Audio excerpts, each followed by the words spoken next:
ప్రతిరోజు పొద్దున్నే ఏం బ్రేక్‌ఫాస్ట్ చేయాలి, ఏంటి అనేది ఒక పెద్ద టెన్షన్ అయి కూర్చుందనమాట. అదే మన సైడ్ అనుకోండి, కొంచెం ఓపిక లేకపోయినా, హెల్త్ బాలేకపోయినా, ఇంటికి చుట్టాలొచ్చినా, మనకి ఇంట్లో చేయడం ఇష్టం లేకపోయినా, చక్కగా బయట నుంచి ఒక 2, 3 రకాల టిఫిన్ తెచ్చుకొని హ్యాపీగా తినేయొచ్చు.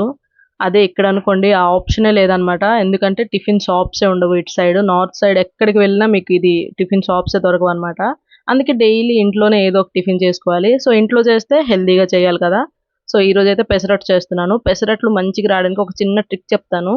సో, పెసరట్లలో అయితే మీరొక హాఫ్ కప్ వరకు రైస్ వేసుకొని రాత్రి నానబెట్టుకోండి. సో, అలా వేసుకుంటే చక్కగా క్రిస్పీగా, అంటుకోకుండా చాలా యమ్మీగా వస్తాయన్నమాట. నేనైతే పెసరట్లో ఇక్కడ ఉల్లిపాయలేస్తాను.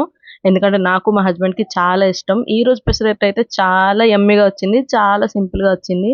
ఇంతకు మీరు బ్రేక్‌ఫాస్ట్‌లోకి ఏ బ్రేక్‌ఫాస్ట్ చేసుకుంటారో నాకు కింద కామెంట్ సెక్షన్‌లో షేర్ చేయండి. నేను కూడా తప్పకుండా ట్రై చేస్తాను. షార్ట్ నచ్చితే షార్ట్‌ని లైక్ చేసుకోండి. Bye bye.